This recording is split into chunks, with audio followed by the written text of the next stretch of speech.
महासिद्धिभ्यः।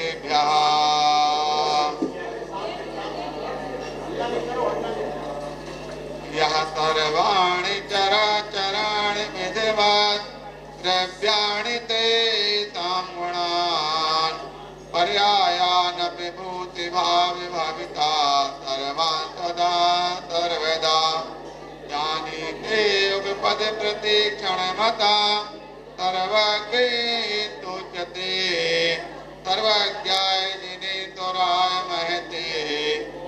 वृषभाति 24 तीर्थंकर भगवान की, 1008 श्री आदिनाथ भगवान की, अजगदेव राज महाराज की, अहिंसामयी विश्व धर्म की,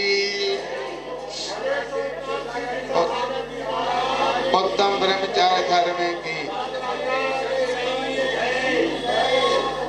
प्यारे बंधु, आज का दिन पर्व पर्यूषण का अंतिम दिन, पर्व पर्यूषण के 10 दिनों का अंतिम दिन। सबके मन में बड़ी प्रसन्नता हो रही कि हमारे लिए अब छुटकारा मिल रहा। ठीक है कि नहीं? लेकिन कुछ लोग ऐसे भी हैं जिनके लिए मन में खेद भी होता है कि अभी कितना बढ़िया आनंद आ रहा था, सभी लोग एक साथ मिलकर के भगवान की पूजा भक्ति आराधना कर रहे थे, अभी यहाँ पर ये मंदिर भरा नजर आ रहा था, लेकिन अब खाली खाली नजर आएगा। काश अगर जैसा मंदिर अभी भरा रहता है ऐसा पूरे समय चाहकर पूरे साल भर भरा रहे तो कितना आनंद होगा। खैर जो भी हो, आज का दिन उत्तम ब्रह्मचर्य धर्म, और उत्तम ब्रह्मचर्य धर्म किसे कहते हैं? कहाँ पर धर्म में, ब्रह्मचर्य में उत्तम शब्द जहाँ पर जुड़ जाता है तो वह अपने आप में विशेष हो जाता। उत्तम विशेषण जहाँ है, उत्तम विशेषण है अपने आप में वीतरागता को लेकर के होता है। जब तक यहाँ ब्रह्मचर्य की बात आती है, सामान्य तौर से ब्रह्मचर्य जो मुनि महाराज जब बनते हैं तो उसके पहले सब कुछ छोड़ करके ही बनते हैं, लेकिन जहाँ उत्तम ब्रह्मचर्य की बात आती है उसमें साधुजन अपने आत्म कल्याण की साधना में निरत होते हैं। क्योंकि आप एक एक सीढ़ी चढ़ते चढ़ते और कहाँ तक पहुंच गए? कल की आपने भावना पड़ी थी, उत्तम आकिंचन्य, यानी किंचित मात्र भी मेरा कुछ भी नहीं है। यहाँ तक कि जो शरीर जो है वो भी हमारा नहीं है। जब शरीर हमारा नहीं तो क्या बचा?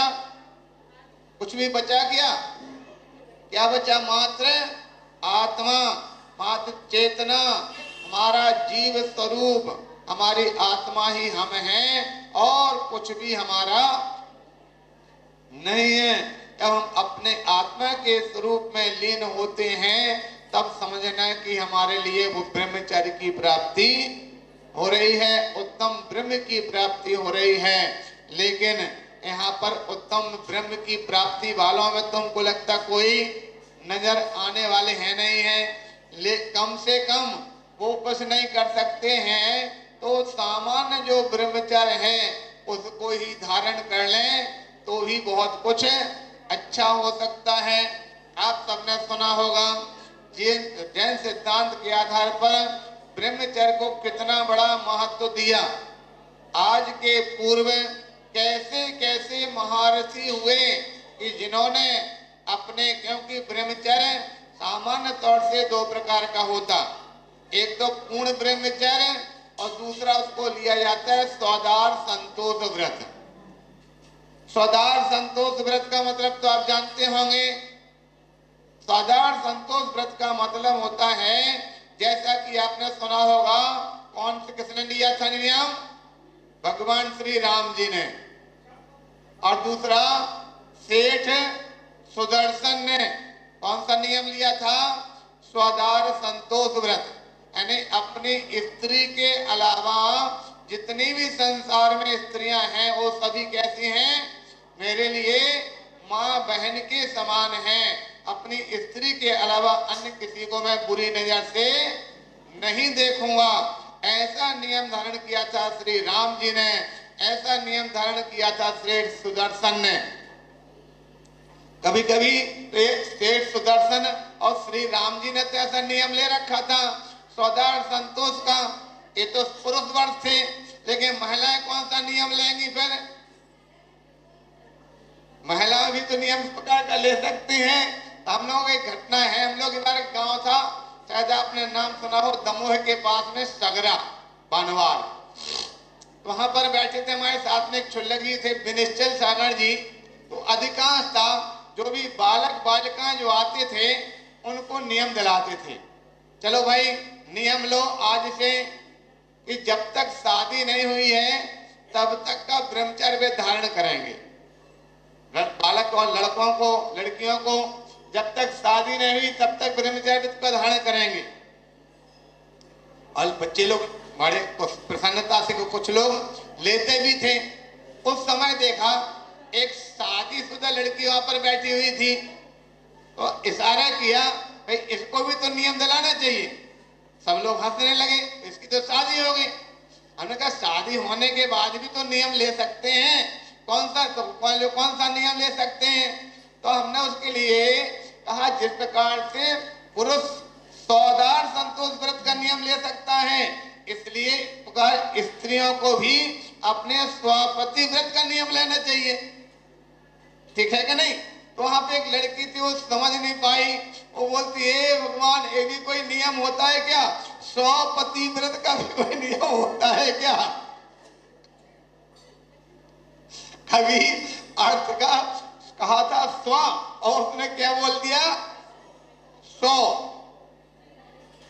इस प्रकार से कहने का तात्पर्य है जिस प्रकार से पुरुष सौदार संतोष व्रत का नियम देते हैं, उसी प्रकार से महिलाओं को भी अपने स्वयं के पति के अलावा अन्य जो भी संसार में पुरुष हैं वो सब हमारे लिए पिता और भाई के समान हैं।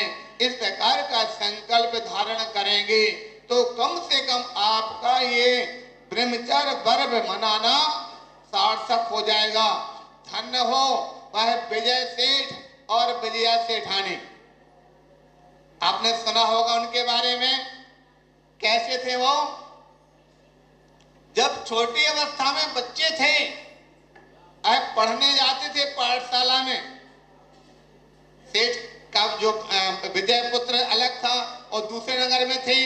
पाठशाला में पढ़ते समय पर उस समय कहीं मुनि महाराज आए, माता जी आए, उन्होंने अपना उपदेश दिया और उपदेश समय पर विजया नाम की जो लड़की थी उसने नियम लिया कि मैं कृष्ण पक्ष का ब्रह्मचर्य का पालन करूंगी, और जो लड़का था उसने नियम लिया था मैं शुक्ल पक्ष में ब्रह्मचर्य का पालन करूंगा।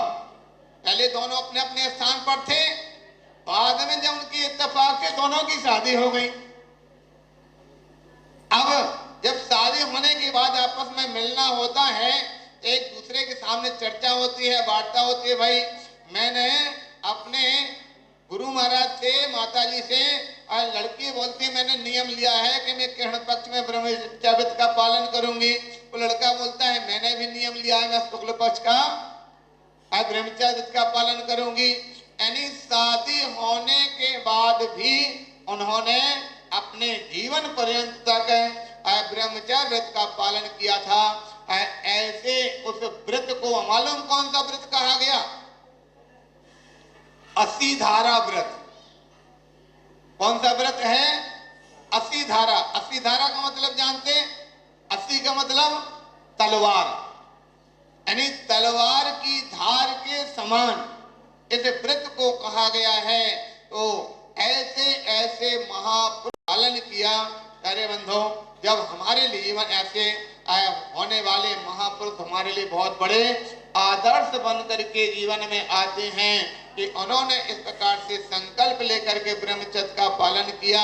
तो कि सबसे पहले पुरुष वर्ग स्वदार संतोष व्रत का संकल्प करें, महिलाएं स्वापति व्रत का संकल्प करें, बालक बालिकाएं जिनके भी शादी नहीं हुई है, तो जब तक शादी नहीं हुई है तब तक का ब्रह्मचर्य व्रत का पालन करेंगे, क्योंकि आज वर्तमान की पाश्चात्य सभ्यता और वर्तमान में जो चलने वाला मीडिया के जमाने में इतने ज्यादा अपराध कार्य हो रहे हैं, इतने ज्यादा लोग अपने धर्म से और अपने आदर्शों से बहिष्कृत हो रहे हैं, बिगड़ रहे हैं, उनको संभालने।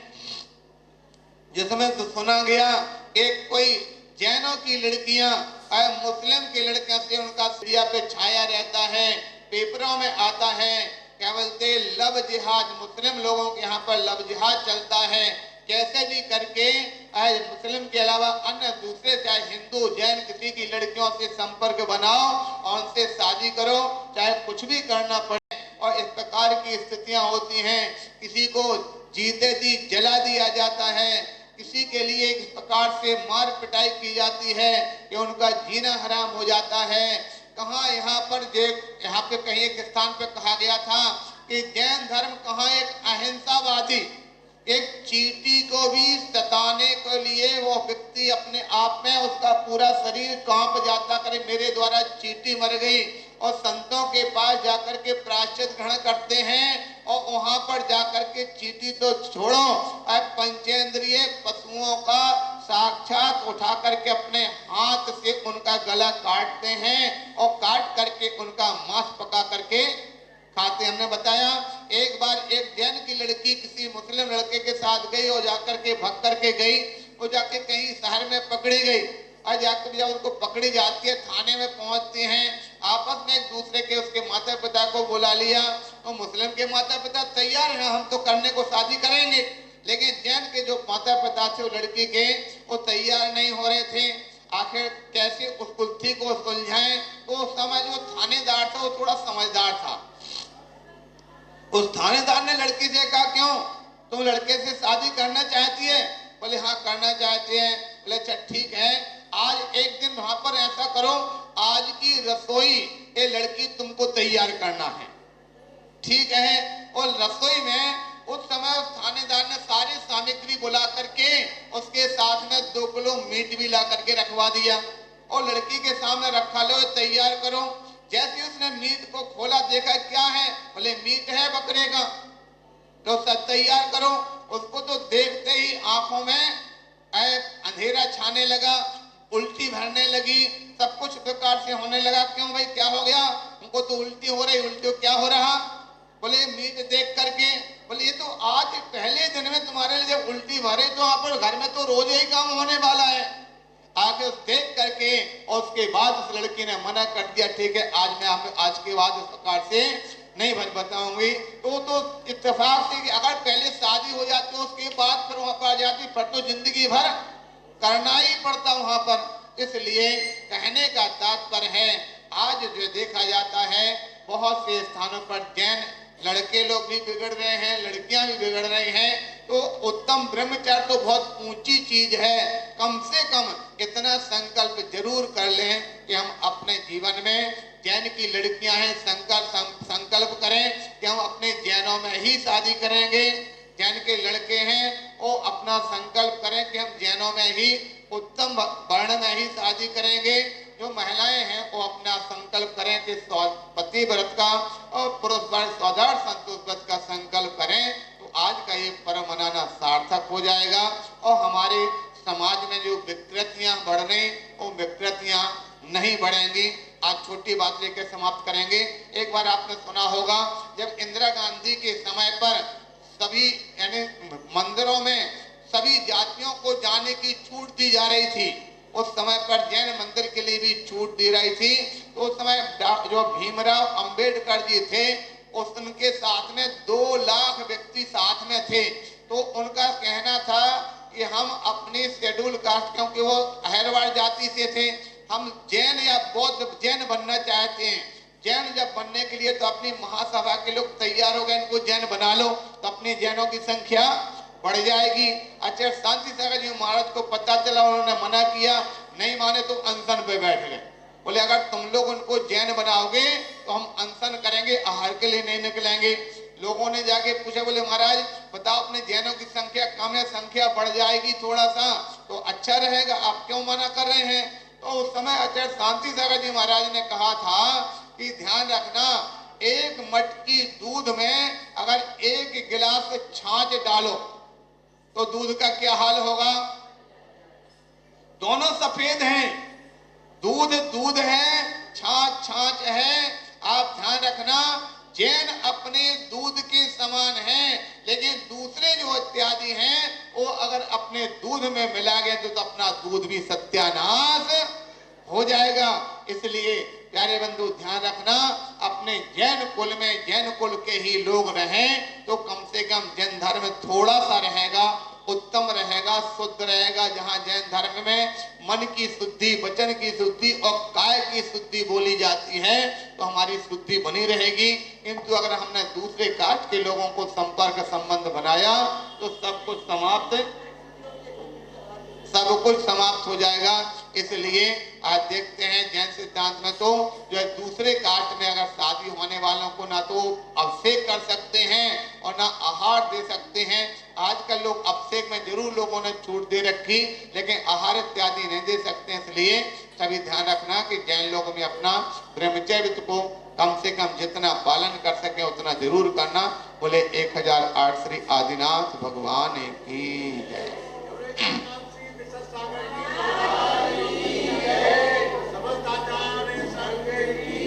ओम नमः।